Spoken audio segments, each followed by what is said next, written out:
Europe and China, they're moving towards electric cars very, very fast. And we know that those places are where Chinese electric cars are being sold in bigger numbers, in particular in China.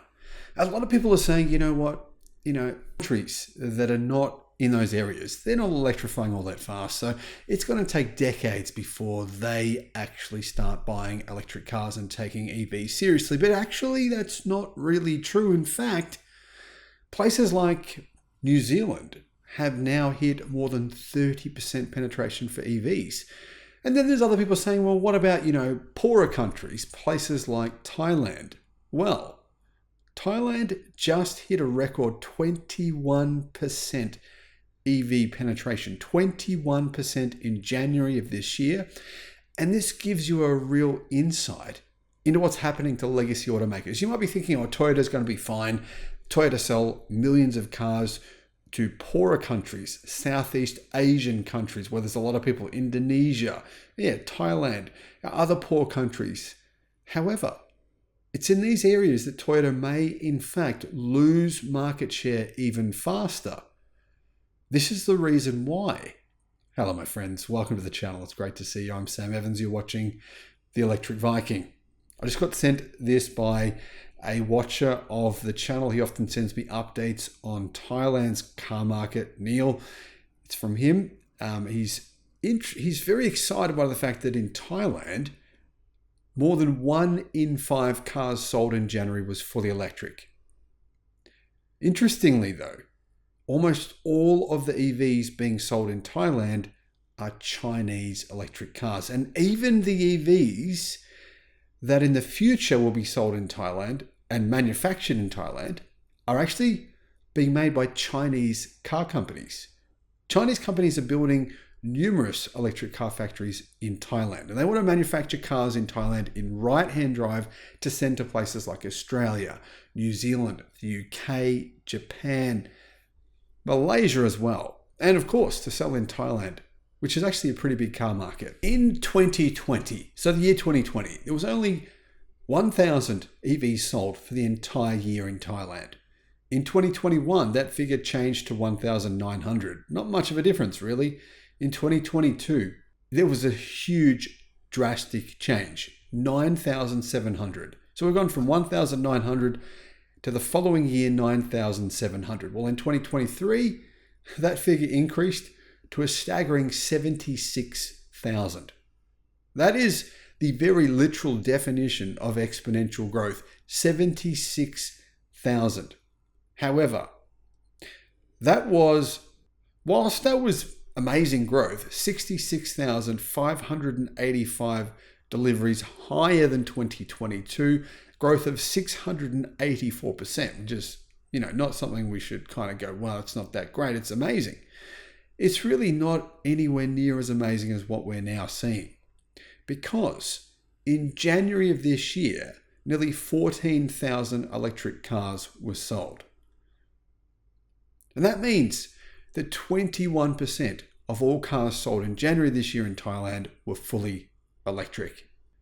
You can see here, Thailand, I think, is really the perfect example of what can happen when you get the right market conditions. And Tony Seba has talked about the right market conditions. Tony Seba says that this is going to happen to America because America is behind China and it's behind Europe in terms of an EV transition. The S-curve will be much steeper and much faster. It's going to be like Thailand. Basically, Thailand is the example. You can compare where Thailand is at to what's going to happen in the United States. There will be a huge uptake of EVs, says Tony Seba, and he's basically gotten nearly all of his predictions correct, which a lot of people have said were just absolutely mental. But Seba knows what he's talking about. And here in Thailand, you can see exactly what happens. Once a product becomes affordable, EVs are not much more expensive than internal combustion cars in Thailand. Very similar price, just a little bit more expensive. When I was there, I was just shocked. I mean, I was walking down the street and one day I saw 12 BYD Atto 3s in a row. And this was within a couple of months of that model being revealed in Thailand. I saw EVs everywhere in Thailand, and they weren't really cheap, but now the prices have continued to come down. And what this is meaning is EVs grow by 684%, and then 684%, you think that's amazing, it's going to stop there, but it doesn't. EVs continue to grow at staggering rates. I mean, look, 14,000 EVs sold in 1 month means that Thailand is on track to sell, 170,000 electric cars this year, meaning growth of more than 100% again, even on high numbers. So what are the EVs being sold in Thailand? And why am I kind of excited about this? And why is this interesting? Well, here's the reason. The cars being sold in Thailand previously have been cars primarily manufactured by Toyota. Isuzu, Toyota, basically one and the same thing. Japanese car makers have dominated Southeast Asia, Toyota in particular. So have other car manufacturers from Japan though. Nissan, for example, Mazda, Subaru. But if you look at the EVs being sold in Thailand, you can see that Japanese car makers will probably lose about 90% of their car sales in Thailand within the next couple of years. Number 1, BYD Dolphin, 3,200 sales. Number 2, BYD Seal, 3,000 sales. Number 3, the Nita V. Number 4, the BYD Atto 3. Number 5, the MG4 Electric. Number 6, the MG. Number 7, Aura. Number 8, the Wuling Air EV. Number 9, the Aeon Y Plus. Number 10, the MG ZS EV. 11, the Chang'an Deepal. MG Maxus. Number 12. So the top 12 best-selling EVs in Thailand are all purely 100% Chinese. China, that's it. I mean, you've got to go all the way down to number 13 with the Volvo XC40 EV when you're thinking, well, that's not Chinese. Hang on a minute. Rewind the tape a little bit there, guys. It is. Volvo XC40. It's made in China. It's owned by Geely. It's very Chinese. That's for sure. So that's the top 13.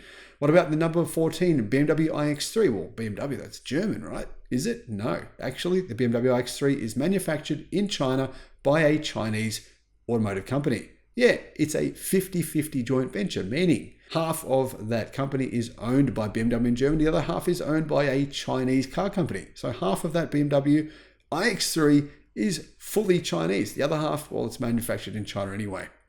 So we go on. The Aeon ES, Chinese. The Volvo C40, China. The Aura 07, China. MG ES, China. BYD E6, China.